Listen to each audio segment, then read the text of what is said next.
The internet has become a turn of the century cultural icon. Unlike other cultures, this one has no geographical boundaries and exists in a virtual world.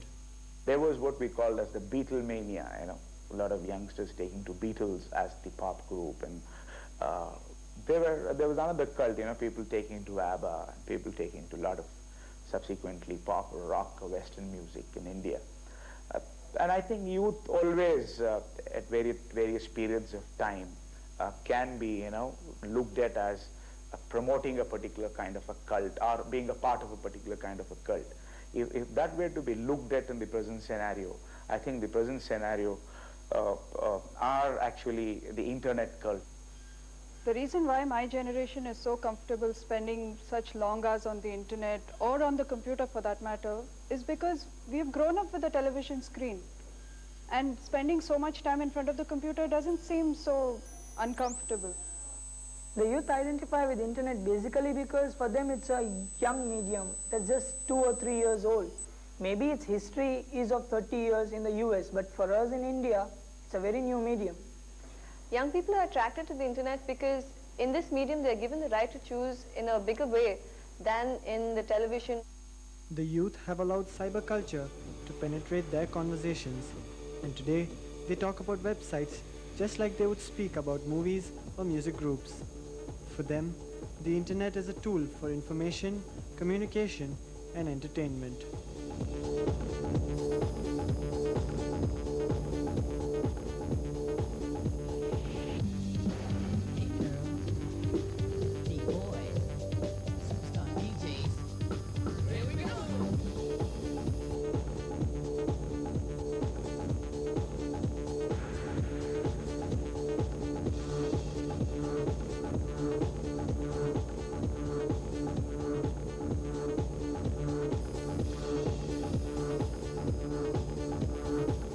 People still look out for information on the net, while this is not the case and so with TV. TV is more for entertainment.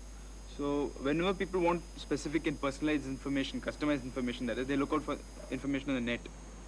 Okay, but when it comes to political news and other news like that, it's generally on television because television is perceived to be highly credible. I think the internet is very important for the future as a medium, because it gives access to information to every person in the world. I mean, if that person has internet access, I'm an exchange student here in India, so it's very important for me because it's the only way I can keep cheap contact with my parents, and I can read German newspapers, I can get all the information from my country that I don't get here in India. A person who's not on the internet is just being totally disconnected with the entire world because the entire world is communicating with each other. It's always communicating, and if you're not part of that, you will be left behind. Now, being a magician, I have my website, by which, okay, around 1,800 people came to know that, okay, there's a guy called so-and-so existing in this remote part of India. But what was more important was I had some 5 to 6 topmost magicians of the world suddenly knowing that there's this guy in India, and I came in contact with them, which helped me a lot. There are a lot of things that you can do on the net, starting with the email, to the chats, to sending greeting cards to friends, using the voicemail, and also a lot of like the auction sites. And just today I used the Ask Doctor, and clarify and get some advice. And there are a lot of sites when you can make friends. After emails, the most popular use of the internet is for chatting. Every site has its own chat section, and the correspondents in cyberspace have no bodies, faces, or histories beyond what they choose to reveal. I love chatting because you can speak to a lot of different people. Either it can be a voicemail by chatting or even by typing out, speaking to a lot of people and communicating your views, your ideas and your feelings, and the best thing, making friends. Chatting is popular because it's one, cheap on the internet. You can talk to anybody anywhere in the world. And secondly, it masks your identity. If you're talking to a stranger, you can be someone else whom you're not, you can be a fictional figure. Though the internet is a popular medium, at 300 million users, only a fraction of the world is connected to it, and the media does not always represent the unpopular standpoints. I think Using the internet is something you have to be very careful because everybody has access to the internet, so everybody can put information on the internet.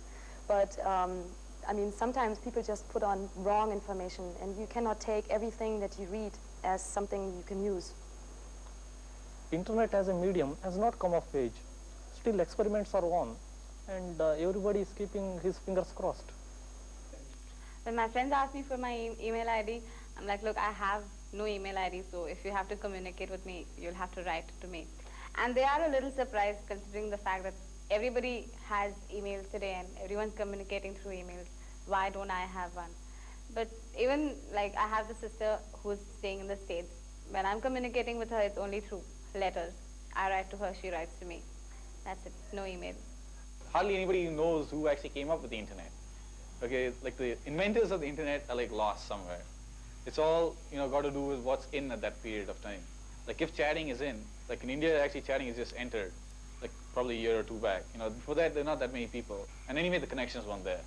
But now it's there, and you see people that are staying up all night just chatting to some person on the other part of the planet. They have no idea what's going on. The internet, no, it's all crap, man. I'm telling you. Okay, what is happening now?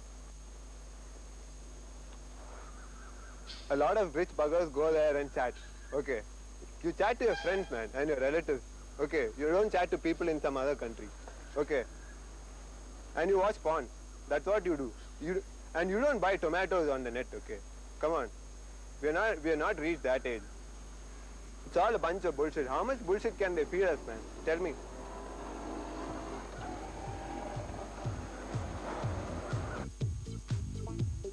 Ignoring the media hype around the World Wide Web, the internet will continue to attract people due to the power and novelty of it as a medium which can provide cheap interpersonal communication. Internet and youth surely go together so well, which is very nicely reflected in the Coke commercial where we see Amir Khan and Aishwarya Rai actually meeting up each other after a period of courtship on the net, chatting with each other. I think this summarizes all as far as internet, how the youth have taken to net like fish to water.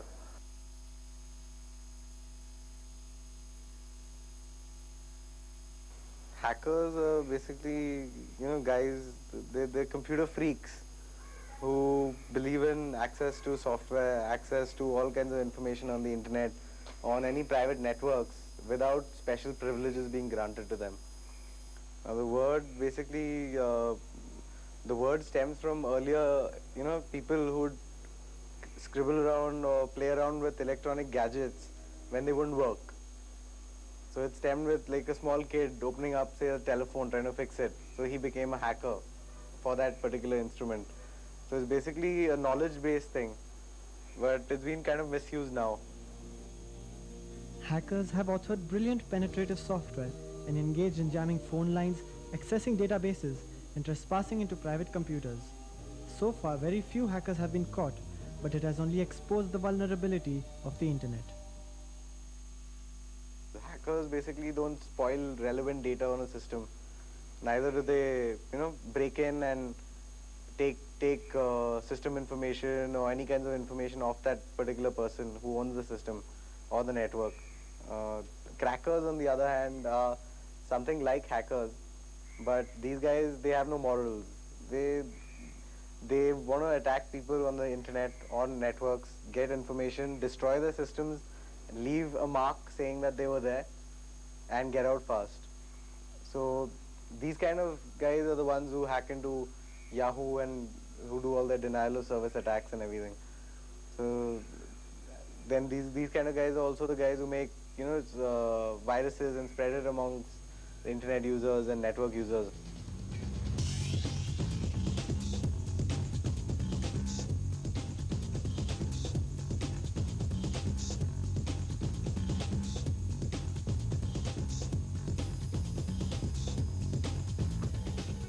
Okay, he's got the specifications of his, of his computer here now on our screen. He's got 31 MB RAM. Okay, he's got fixed clusters and C drives. He's got everything about his drives. Everything is here. Oh, He's so he's got a got big-ass he's got a drive. big ass drive. Yeah, he's got a huge drive. Then okay, now what we can do is we can reboot him. We can get his system passwords. Now I'm checking if he has any shares, okay, on his system. Microsoft network is unknown. Specified service does not exist. Opening network enumeration. Basically, he's not got any shares open on his system. Okay, now we're sending a keylog onto his computer. Anything that he types will be logged onto our. We'll be able to see it later. It'll be stored as a text file on his computer, which I can retrieve later. Okay, everything that he has on his C drive Or D drive. or D drive, everything has come through. Okay, ms.sys, bootlog.txt, io.sys, whatever you have on your com, MS Microsoft Office. my documents, program files, whatever has been listed now. I use software that's already made and available on the internet. This is like, the beginning steps. But when I started, it was the need to surf. Now internet accounts are so expensive. Earlier at least they were expensive. So what me and my friends would do was we would surf all these sites that we just went to and try and get information as to how to access Unix servers. So when you do that, right, even though someone's already done it. So you're not exactly hacking a system. You're just using the knowledge that's around for your gain. So that's what we used to do, and we got into BSNL a couple of times, wherein there was a password file called etc. In the etc directory, there was a password file called password.pag which could be downloaded. Now that file is encrypted. So it's encrypted with a certain encryption which could be easily decoded. For that you already have software to decode it. So you use the software and you use a password file which I showed you earlier, and then it looks for a match. So the minute the strings are matched of the encrypted string and the normal password string, if they match together, then you get the password out in text. People, especially these guys, the internet is everything to them. They surf like 24 hours a day. Most of them get paid to surf. They're having like college students who get paid to surf, so they might be going to class. Most of the time they surf. They have high speed access and 24 hours access. And most of them actually do it because, man always needs to know where the unknown is, right? You need to go to the unknown places and all that. So these guys go there and they see for themselves what kind of new technology is being used, what kind of encryption is being used. And if they can't get in, it's like that level of the game that you haven't finished. So you keep struggling to get through. So that's what it is. And when you get a total high out of it.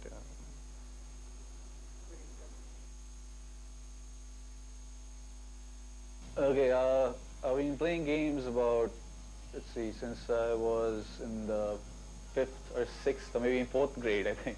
Since that first Amiga computer came out. Ever since then I've been playing games. Right now, it's all first-person shooters, role-playing games, sports, of course, and racing sims, flight sims, that's it. I like computer games because it's a good sort of relief for me. It allows me to take out my anger, my frustrations of the day. It really helps me to cool down, and my concentration is diverted in one place, so it's cool. For me, why I like computer games is because I'm a bit too lazy to go out, and it is right there in front of you. And again, to the point he said, relieves mental tension. I really don't agree to it. You just get tensed up more if you don't win a game.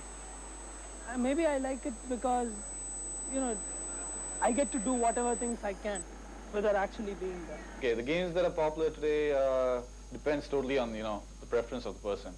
Because there are some people who actually like the first-person shooters, probably like students and stuff like that. They might actually like the first-person shooters. If they're playing with their friends, that is.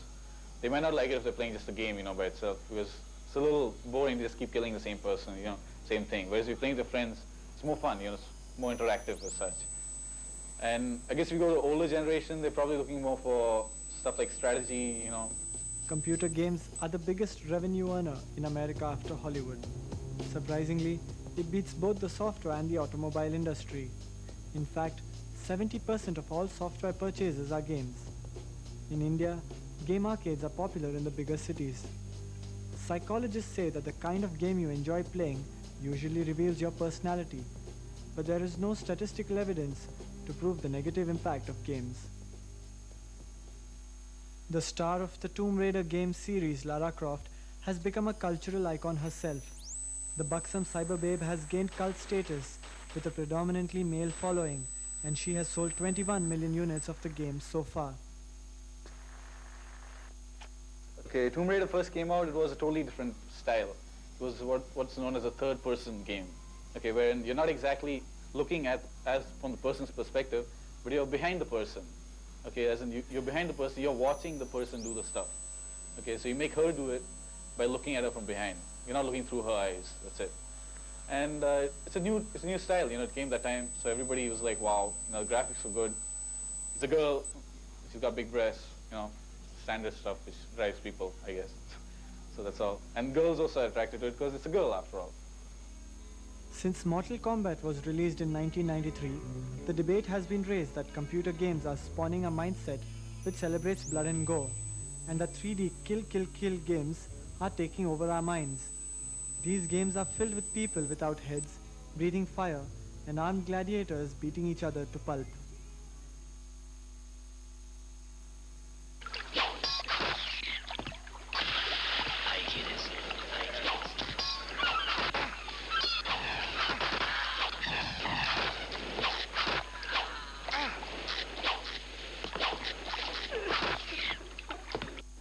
Violence in gaming, I really don't like, because there's no point in violence. You keep on killing. But on the other hand, the adventure and the simulation games, you keep on doing the same thing and you better yourself every time. This guy over here, he likes Heretic and Quake.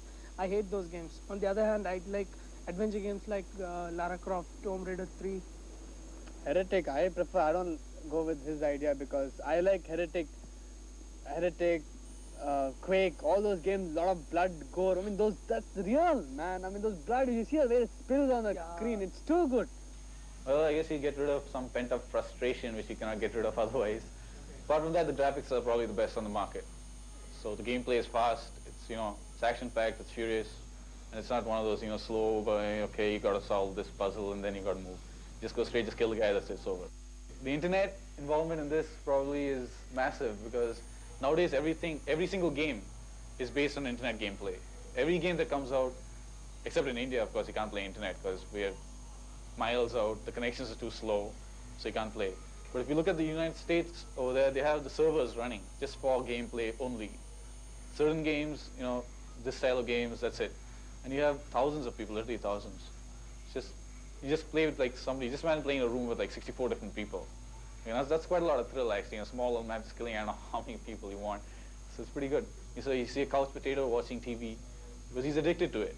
He's like keeps flipping the channels maybe, but he wants to see what's up next. Same way you're playing a game, the story progresses. If the story is intriguing, then you progress. So you just stay with it.